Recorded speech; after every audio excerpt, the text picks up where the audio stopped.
نحمدہ نصلی علی رسول الکریم اعوذ باللہ من الشیطان الرجیم بسم اللہ الرحمن الرحیم۔ جی دوستوں، کیسے ہیں آپ سب لوگ؟ دوستوں، کل ہمارے ایک دوست کے والد صاحب انتقال کر گئے تو قبرستان جانے کا اتفاق ہوا۔ ویسے تو حضور پاک صلی اللہ علیہ وآلہ وسلم نے ہمیں حکم دیا ہے کہ قبرستان جایا کرو، مردوں کو حکم ہے کہ زیادہ سے زیادہ قبرستان جایا کرو، تو اس سے کیا ہے کہ موت کی یاد آتی ہے۔ لیکن یہ ہماری اب اس کے اوپر عمل بہت کم ہے، نہیں ہوتا۔ تو کل جب قبر دیکھی تو وہ کھودی ہوئی تھی قبر اور پرانی تیار ہوئی ہوئی تھی۔ وہ پرانی کیوں تیار تھی وہ میں ابھی عرض کرتا ہوں کہ کیوں تیار تھی پرانی۔ تو لیکن جب وہ میں نے پہلی نظر دیکھا اس کو قبر کو تو مٹی باہر نکلی ہوئی تھی، غور کرنے کے مٹی باہر نکلی ہوئی تھی۔ تو مجھے بابا فرید صاحب کے نا کچھ شعر یاد آ گئے وہاں پر، کہ وہ شعر کیا ہیں کہ ویخ فریدا مٹی کھلی، مٹی اتے مٹی ڈلی، مٹی ہسے مٹی روئے، انت مٹی دا مٹی ہوئے، نہ کر بندیا میری میری، نہ تیری نہ میری، چار دناں دا میلا دنیا، پھر مٹی دی ڈیری، ذات پات دی گل نہ کر توں، او بھی مٹی توں بھی مٹی، ویخ فریدا مٹی کھلی، مٹی اتے مٹی ڈلی۔ تو اپنی موت کو بھولے ہوتے ہیں، لیکن سب سے زیادہ جو خیال آتا ہے وہ قبرستان جا کر ہی آتا ہے۔ میں نے کچھ قبروں کا جائزہ لیا تو کچھ مردوں کی قبریں تھیں، تختیاں لگی تھیں، اور کچھ ان کی تھیں عورتوں کی قبریں تھیں نظر میں آئیں۔ تو مجھے پھر وہ انور مقصود صاحب کے، اب ہے تو یہ مزاح والی بات لیکن بہرحال وہ مجھے شعر یاد آ گئے وہاں پر کچھ عجیب سے۔ وہ مقصود صاحب کا شعر کچھ یوں ہے کہ ایک دن کسی مولوی نے کہا اپنی بیوی سے، وہ مشورہ ہو رہا ہے کہ ایک بات پریشان کیے دیتی ہے مجھ کو بیگم، کہ کیا عنوان ہو تیری لحد کے اوپر؟ تو فوراً ہی بیوی بولی کہ ایک ہی عنوان جچتا ہے میری لحد کے اوپر، بیوہ ہوں میں حضرت مولوی مرحوم کی۔ اب ایسے بھی حالات ہوتے ہوئے کئی جگہ پر، یعنی تمنا دیکھیں اشعار کے اندر آپ کیا وہ بیان فرما رہے ہیں۔ اب کچھ جگہ پر ایسی تمنائیں بھلا کیوں ہو جاتی ہیں؟ تو اللہ تعالیٰ رحم کرے۔ تو بہرحال اس کو ہم ابھی ذکر کرتے ہیں، لیکن جو قبر میں نے دیکھی وہاں پہ ایک عجیب سا معاملہ میں نے دیکھا۔ وہ یہ کہ یہ جن صاحب کی قبر تھی، دوست کے والد، تو ان کی جو وائف تھی یعنی دوست کی والدہ، کوئی ابھی 1 سال پہلے ان کا انتقال ہوا تھا۔ تو انہوں نے قبر بنوائی اپنی بیوی کی وہاں پر، اور ان کے بالکل ساتھ ہی ایک قبر اور بنوا لی۔ یہ ایک عجیب سا معاملہ لگا کہ بھی انہوں نے بنوا کے رکھی ہوئی، ابھی 1 سال ہوا اور وہ فوت ہو گئے، اور اب ان کے بیٹوں نے ان کو لا کے تو اپنی والدہ کے ساتھ ہی دفن کر دیا، جو قبر ان کے والد نے اپنی بیوی کے ساتھ بنوائی ہوئی تھی۔ تو ماشاءاللہ ایسے معاملات بھی دیکھنے کو مل جاتے ہیں۔ تو دوستو، میرا آج جو موضوع ہے وہ یہ کوئی میاں بیوی کے تعلقات یا ازدواجی تعلقات کے متعلق ہرگز نہیں ہے، بلکہ ہر قسم کی رشتہ داری کے جنرل معاملات کے ساتھ ہے۔ تو اب جیسے یہ 2 مثالیں ہمارے سامنے آئی ہیں کہ کچھ لوگ تو تمنا لیے بیٹھے ہوتے ہیں اس قسم کی، کہیں پر بیویاں کہیں پہ شوہر، اس طرح کی تمنا لیے بیٹھے ہوتے ہیں، اور کہیں پر قبریں ساتھ ساتھ بنوانے کی خواہش ہو رہی ہوتی ہے کہ بھئی ہم اگلا سفر بھی ساتھ ساتھ ہی کریں۔ تو ایسا کیوں ہوتا ہے؟ تو یہ ڈیپینڈ کرتا ہے انسان کے لائف کے اوپر، کہ جو معاملات زندگی کے گزاری ہے اور جو معاملات کیے ہیں اس کی وجہ سے یہ فیلنگز پیدا ہوتی ہیں۔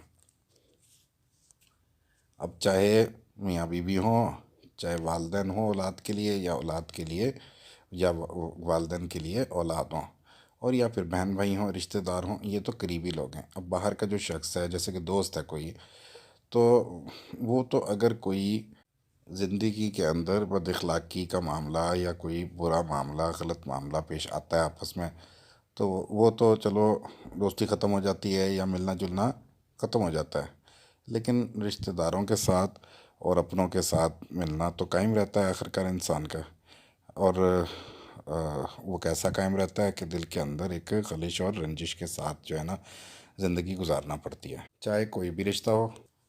تو یہ جو آپس میں اپنوں کے اختلافات پیدا ہو جاتے ہیں، رنجشیں پیدا ہو جاتی ہیں، یہ کسی یا بہت سارے واقعات کا نتیجہ ہوتی ہے، کہ جیسے کہ کوئی خود غرضی کی وجہ سے ہوتا ہے، کوئی واقعہ پیش آ جاتا ہے، کسی انا کرور کی وجہ سے پیش آ جاتا ہے، خود پسندی کی وجہ سے کوئی واقعہ پیش آ گیا، کوئی ناانصافی یا کسی ظلم کے نتیجے میں ہو جاتا ہے۔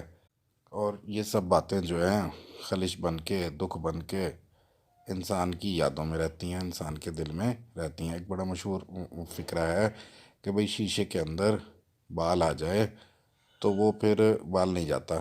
اسی طرح تعلقات واپس ہونے کے بعد بھی وہ خلیش اور وہ یاد جو ہے کہ بھئی اس نے یہ کیا تھا میرے ساتھ، تو وہ ختم نہیں ہوتا کبھی بھی۔ اور اگر کوئی بھی ظلم والی بات کسی بھی انسان کے ساتھ ہوئی ہے، تو اگر وہ کمزور ہے تو وہ بیچارہ بس اپنے ہی دکھ میں رہتا ہے، اس کو تکلیف رہتی ہے، وہ بدزبانی ہو گئی، کوئی بے عزتی کر ڈالی، کوئی حق مار لیا، کوئی ناانصافی کر دی بہن بھائیوں میں آپس میں، اور یا پھر ویسے ہی حسد کی وجہ سے ایک دوسرے سے کدورت پیدا ہو گئی، تو وہ سب چیزیں جو ہیں وہ آخرکار انسان کا سکون تو برباد کرتی ہی ہیں، انسان کو تکلیف میں مسلسل رکھتی تو ہیں، اور ساتھ ساتھ ہی تعلقات مزید سے مزید خراب کرنے کا باعث بنتی رہتی ہیں۔ یعنی کہ پھر یہ یادیں جو ہیں، تکلیف دہ یادیں، آخرکار پھر انسان کو بے چین رکھتی ہیں، انسان کو دکھ دیتی رہتی ہیں، جس کے نتیجے میں تعلقات ہونے کے باوجود جو ہے ایک نفرت جو ہے وہ دل میں بسی رہتی ہے، اور پھر جیسے ہی موقع ملتا ہے یا کوئی طاقتور ہوتا ہے تو وہ پھر اپنا بدلہ فوری طور پر لینے کی کوشش بھی کرتا ہے۔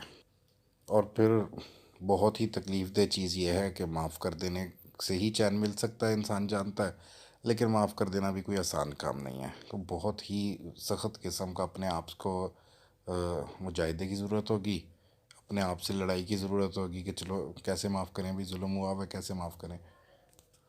تو یہاں پر اللہ پاک نے تھوڑی سی سفارش کی ہے انسان سے کہ بھئی اگر تم معاف کر دو گے نا میری مخلوق کو، تو پھر میں زیادہ معاف کرنے والا ہوں۔ اب گناہ گار تو ہم سب لوگ ہی ہیں، اور اگر آخرت کی پرواہ ہے تو پھر اللہ تعالیٰ نے ایک آپشن دی ہے معاف کرنے کی، کہ معاف کرنے پہ میں زیادہ معاف کروں گا۔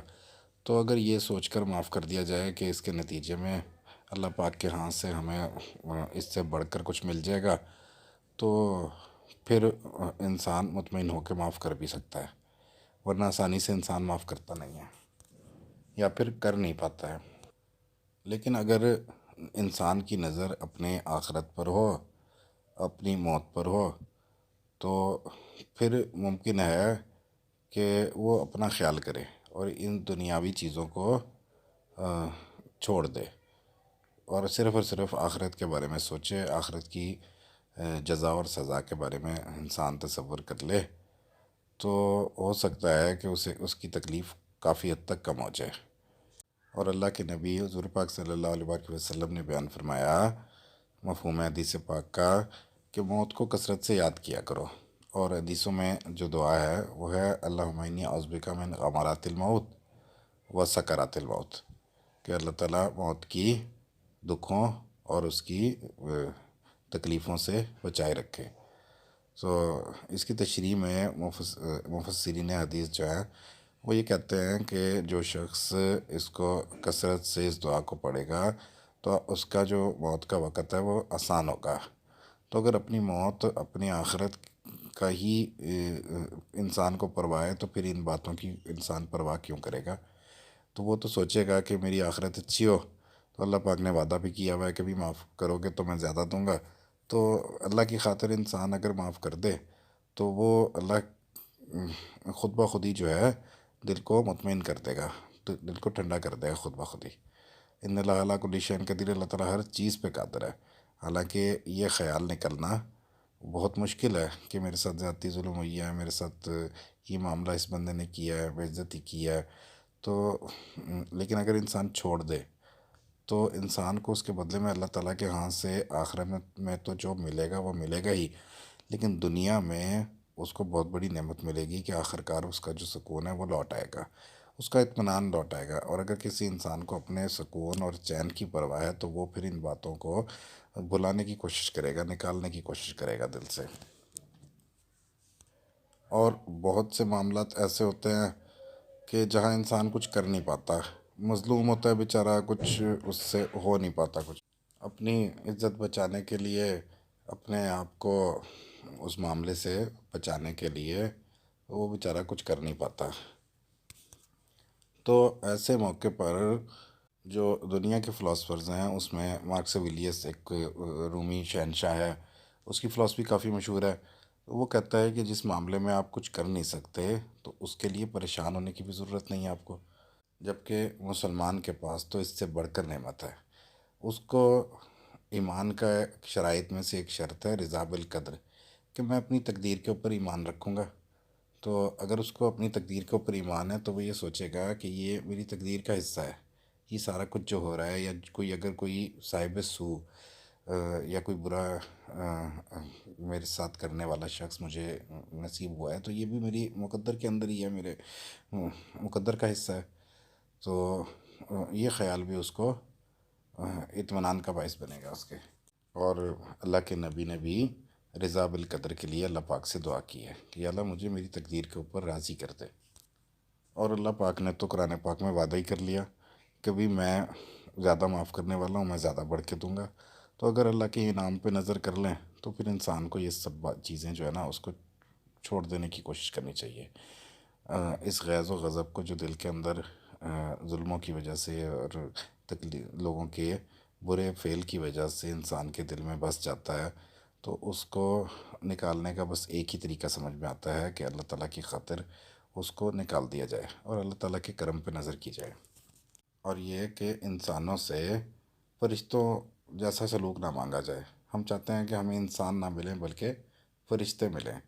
تو حقیقت میں جو بھی اب ہم نے جانے کیا کیا کچھ کیا ہوگا لوگوں کے ساتھ، کتنی زیادتی کی ہوگی، اور اس کے اوپر ہماری نظر کم ہوتی ہے۔ لوگوں نے جو ہمارے ساتھ زیادتیاں کی ہیں اس پہ نظر بہت زیادہ ہوتی ہے، اس کو سوچ سوچ کے پریشان ہوتے رہتے ہیں، اپنا سکون خراب کرتے رہتے ہیں۔ جبکہ اصولی طور پر تو ہمیں چاہیے کہ ہم اپنے گناہوں پہ توجہ کریں۔ اب اگر ہم اپنی زیادتیوں کو سوچ لیں تو وہ شاید ہمارے لیے زیادہ بہتر ہو۔ تو کم از کم ہمیں معافی کی توفیق ہو جائے اللہ تعالیٰ سے کہ ہم نے کیا کیا زیادتی کسی کے ساتھ کر دیا ہے اور زندگی میں کب کب کی ہے۔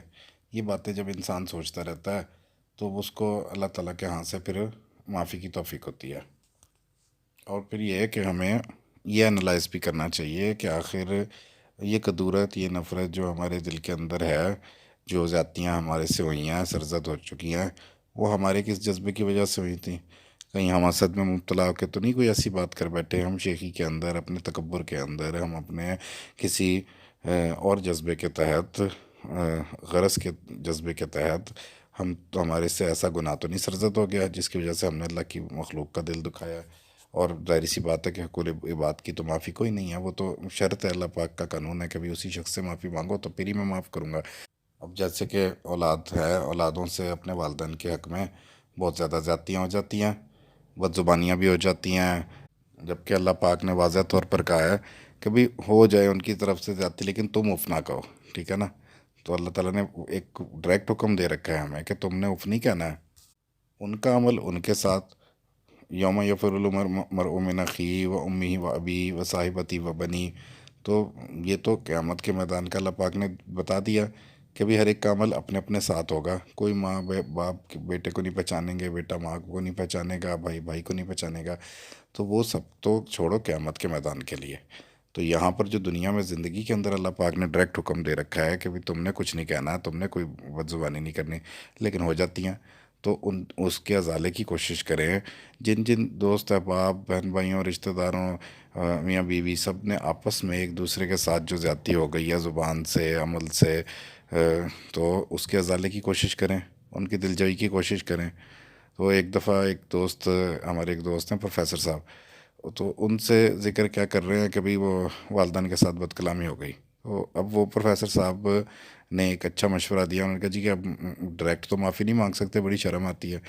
تو وہ ایک بزرگ بندے تھے پروفیسر صاحب، انہوں نے مشورہ دیا کہ بھئی ایسا کرو کہ کوئی چیز لے جاؤ اپنے والدین کے لیے، تو انہیں پتہ لگ جائے گا کہ بھی یہ ایک معافی کا انداز ہے. تو ایسے کوئی کام کریں کہ ہمارے گناہ ختم ہو.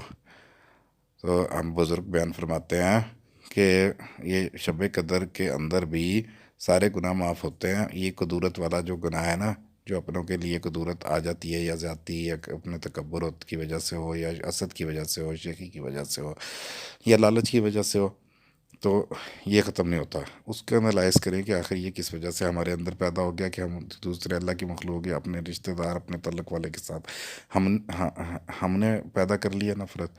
تو جو ہم نے پیدا کر لیا وہ تو ایک گناہ ہے، وہ تو ایک صاف سیدھا سیدھا سا گناہ ہے. اور زیادتی جو ہمارے سے ہو رہی ہے وہ گناہ ہے، جو ظلم ہمارے سے ہو رہا ہے وہ گناہ ہے.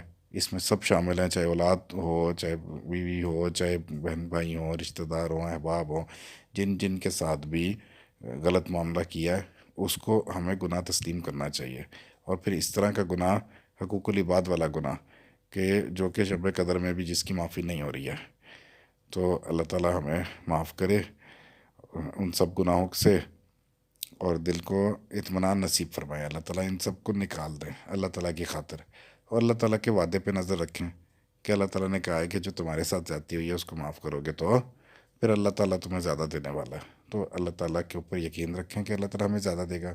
اگر ہمیں اپنے آخرت کا خوف ہوگا تو اللہ کے نبی نے ہمیں دعا سکھائی کہ زیادہ سے زیادہ اپنی موت کو یاد کرو. موت کے خیال سے پھر یہ دنیا کی چیزیں جو ہیں انسان بھولتا ہے، اور اپنی آخرت کی اس کو پڑتی ہے. پھر اللہ تعالیٰ ہمیں عمل کی توفیق عطا فرمائے.